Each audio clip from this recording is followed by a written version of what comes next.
ഈ സ്ത്രീകളിലാണോ ഈ പുരുഷന്മാരിലാണോ ഈ നടുവേദന കൂടുതലായിട്ട് കാണുന്നത്? ഇപ്പൊ പറഞ്ഞു കഴിഞ്ഞാൽ ഈ ഇരുന്ന് ജോലി ചെയ്യണോണ്ട് രണ്ടിലും ഒരേപോലെയാണ്. പണ്ടൊക്കെ ശരിക്കും സ്ത്രീകളിൽ കൂടുതലുണ്ടായിരുന്നു. നമ്മൾ ഈ എല്ല് ശക്തിപ്പെടുത്താൻ എന്താണ് ചെയ്യേണ്ടത്? ന്യൂട്രീഷൻ ഒന്നൊരു ഫാക്ടറാണ്.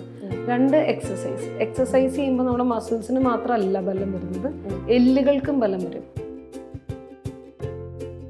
നേരത്തെ വരുന്ന തേയ്മാനത്തിന്റെ ഒക്കെ പ്രധാനമായിട്ടുള്ള കാരണം എക്സസൈസ് ഇല്ലായ്മയാണ്. മസിൽസിന് ശക്തിയില്ല, മസിൽസേ വീക്കാണ്. മസിൽസ് വീക്കായിട്ടുള്ള ആൾക്കാർക്ക് എല്ലിനെ പിടിച്ചു നിർത്താൻ പറ്റില്ല. അപ്പോൾ അവരുടെ എല്ലുകൾക്കും തേയ്മാനം വരാൻ സാധ്യതയുണ്ട്. അപ്പോൾ മസിൽ സ്ട്രെങ്തനിങ്ങിൽ ഫോക്കസ് ചെയ്ത് കഴിഞ്ഞാൽ തന്നെ നമ്മുടെ എല്ലിൻ്റെ ബലത്തിനെ നമുക്ക് കുറേ അധികം മുമ്പിലേക്ക് കൊണ്ടുപോകാൻ പറ്റും.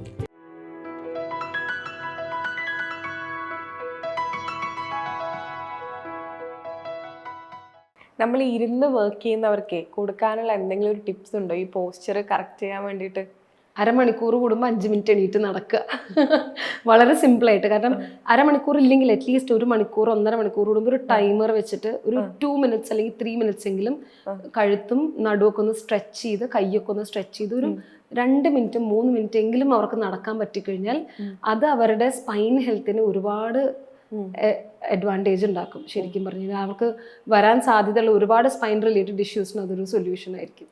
ഈ സ്ത്രീകളിലാണോ ഈ പുരുഷന്മാരിലാണോ ഈ നടുവേദന കൂടുതലായിട്ട് കാണുന്നത്?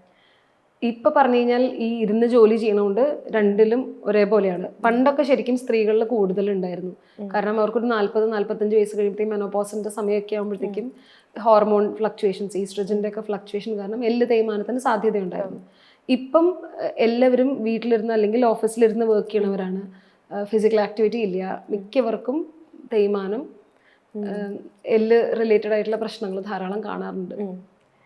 നമ്മൾ ഈ എല്ല് ശക്തിപ്പെടുത്താൻ എന്താണ് ചെയ്യേണ്ടത്? മാഡം തന്നെ പറഞ്ഞു ഇപ്പോ ഈ തേയ്മാനം ഭയങ്കരമായിട്ട് കൂടുതലാണ്, ഈ എല്ലിന്റെ ബലക്കുറവ് കൂടുതലാണ്. അത് ശക്തിപ്പെടുത്താൻ എന്താ ചെയ്യേണ്ടത്? അതിൽ ശക്തിപ്പെടുത്താൻ വീണ്ടും നമ്മൾ നേരത്തെ പറഞ്ഞ പോയിന്റ്സിലേക്ക് തന്നെ എത്തുക. ന്യൂട്രീഷൻ ഒന്നൊരു ഫാക്ടറാണ്. രണ്ട്, എക്സസൈസ് ചെയ്യുമ്പോൾ നമ്മുടെ മസിൽസിന് മാത്രമല്ല ബലം വരുന്നത്, എല്ലുകൾക്കും ബലം വരും.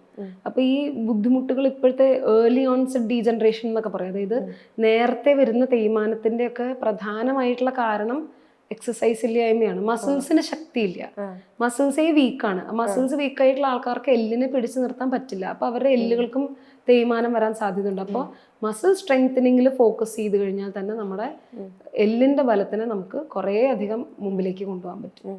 ഈ ഞാനൊക്കെ ഈ ചെറുപ്പത്തിൽ ഹീൽസ് ഒക്കെ ഇടുന്ന സമയത്ത് അമ്മ പറഞ്ഞിട്ടുണ്ട് ഭാവിയിൽ നടുവേദന വരാനൊക്കെ സാധ്യതയുണ്ടെന്ന്. ശരിക്കും അതൊരു മിത്താണ് അല്ലെങ്കിൽ ഒരു റിയാലിറ്റി ആണോ? ഹൈ ഹീൽസ് ഇട്ട് കിടന്നാൽ നമുക്ക് നടുവേദന വരും. കാരണം അത് ഈ പറഞ്ഞ നമുക്ക് മസിൽസിന് ശക്തി ഇല്ലാത്തതുകൊണ്ട് നമ്മൾ സ്ഥിരം നല്ല രീതിയിൽ വർക്ക്ഔട്ട് ചെയ്യണം, എക്സസൈസ് ചെയ്യുന്നുണ്ട്. മസിൽസ് സ്ട്രെങ്ത് ഉള്ള മസിൽസ് ആണെങ്കിൽ നമുക്ക് ഹീൽസ് ഇപ്പോൾ കുറച്ച് ഡ്യൂറേഷൻ ഒന്നും ഇട്ടുകൊണ്ട് കുഴപ്പമൊന്നുമില്ല. സ്ഥിരമായിട്ട് ഹൈ ഹീൽസ് ഇടേണ്ട, ഇപ്പൊ ചില പ്രൊഫഷനിൽ അവർക്ക് സ്ഥിരമായിട്ട് ഹൈ ഹീൽസ് ഇടേണ്ടി വരും. അങ്ങനെയുള്ളവർക്കൊക്കെ നടുവിന് പ്രശ്നം വരാൻ സാധ്യതയുണ്ട്. കാരണം നമ്മുടെ ബോഡിയുടെ സെന്റർ ഓഫ് ഗ്രാവിറ്റി എന്ന് പറയാം, നമ്മുടെ ഭൂമിയിലേക്ക് നമ്മളെ ബാലൻസ് ചെയ്ത് നിർത്തുന്ന ആ സെന്റർ ഓഫ് ഗ്രാവിറ്റിക്ക് കുറച്ച് വ്യത്യാസം വരും നമ്മൾ ഹീൽസ് ഇട്ട് നിൽക്കുമ്പോൾ. അങ്ങനെ ഇട്ട് നിൽക്കുമ്പോൾ സ്വാഭാവികമായിട്ട് നമ്മുടെ ലോ ബാക്കിൽ നടുവിന്റെ അവിടെയായിട്ട് പ്രശ്നങ്ങൾ വരാൻ സാധ്യതയുണ്ട്. പ്രശ്നങ്ങൾ കൂടുതൽ കാണാറുണ്ട്.